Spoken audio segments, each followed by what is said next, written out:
Hello there. So we're going to look at our words for the hard C sound today. So the hard C sound is k, k. So in French, none of the words that are from French itself are going to ever have a K for the k, k sound. It's always either going to be a C, a Q, or a QU. The reason why I still have the K there is that due to words that come from other languages, such as kayak and kangaroo, which come from the peoples of First Nations of North America and of Australia, respectively, those words can still have a K in them because obviously they come from another language. But anything that is of French origin is going to have a C or a Q or a QU to make the K sound.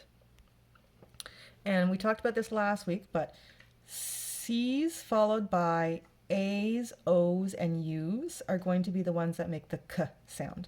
So if you look through this list as we go through it, anything that has a C followed by an A, an O, or U, so we say ka, ko, ku, are going to be the ones that make the K, K sound.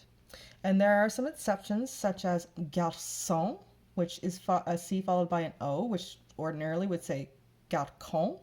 But because that C has a CD, has that little accent underneath it, that means it's going to be pronounced as a soft C. So, some exceptions, but they're pretty rare. So let's look at our words. Our first one is beaucoup. Beaucoup means a lot. And as you'll notice, the C there is followed by an O, and so it makes the ku. And it's actually oo because the OU go together to make a sound, so a sound blend. And you'll notice that the B is separated from the EAU and the OU.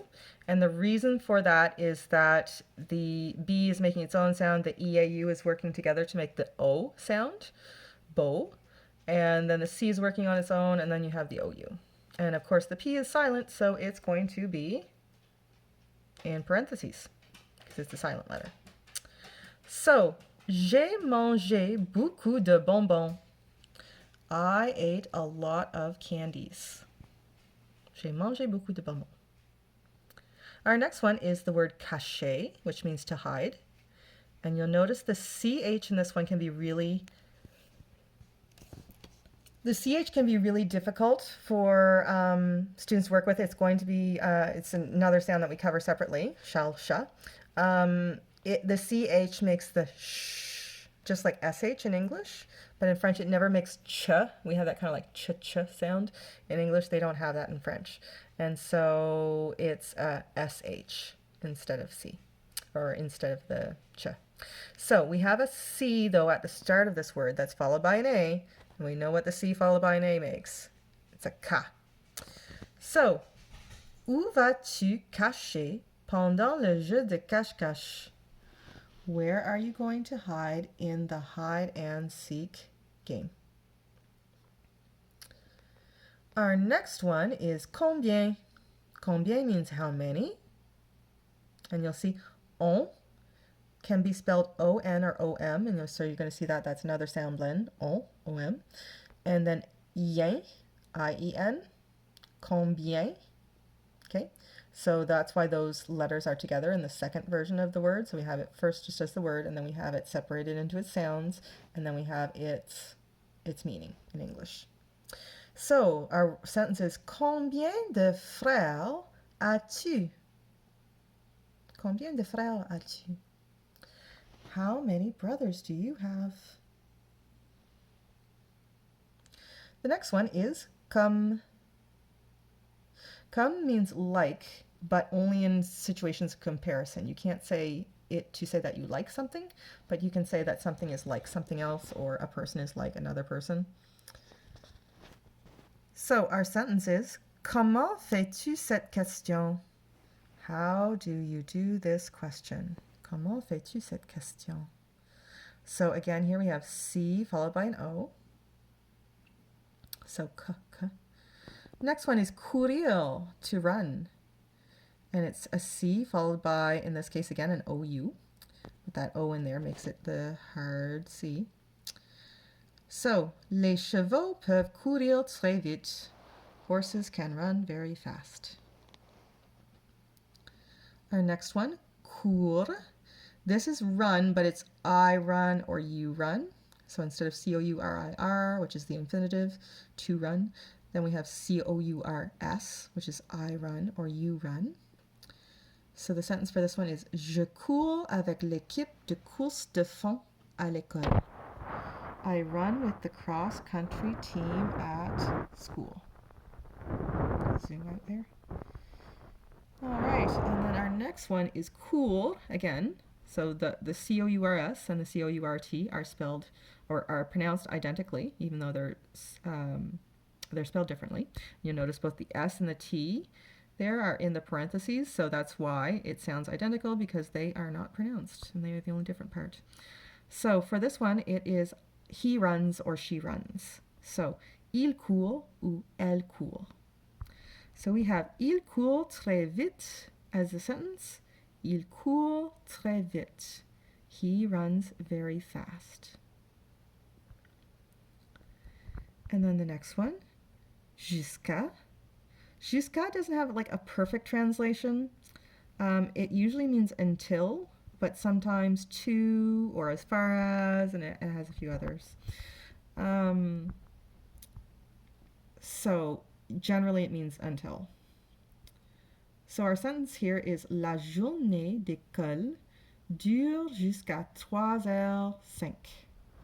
The school day lasts until 3:05, and I did choose to put it as 3:05 here, although in French it would not be 3:05.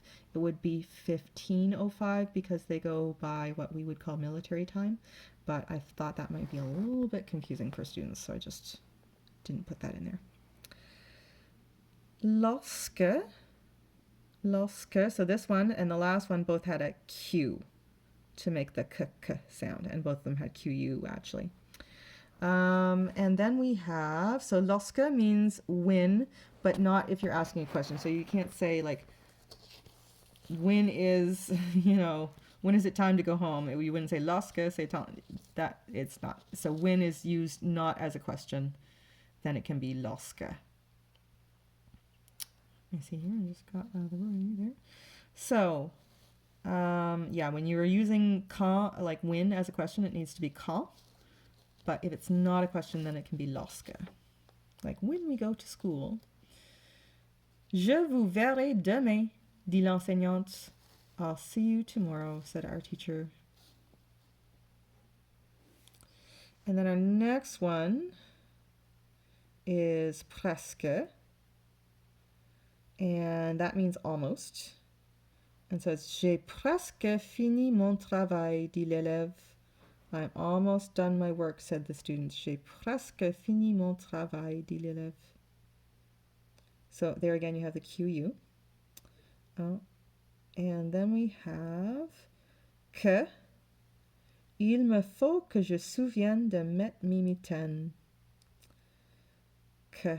Que means then, that. It's again one of those ones that doesn't have a perfect translation. And my apologies for not having the proper sentence for lorsque. I got that one mixed up with another one. So, next on the list, so il me faut que je souvienne de mettre mes mitaines. That's for que. Il me faut que je souvienne de mettre mes mitaines. I need to remember to put on my mittens. And then we have quel, which means which, like which one. And there are two quel. There's Q-U-E-L, and then there's Q-U-E-L-L-E. So quel, with just one L and one E, means which, but it's for masculine things. So my sentence was, Quel est le nom de ton chat? What is the name of your cat? Quel est le nom de ton chat? What is the name of your cat? So in this case, cat is the masculine version. You could have had for female cat, but it's spelled differently.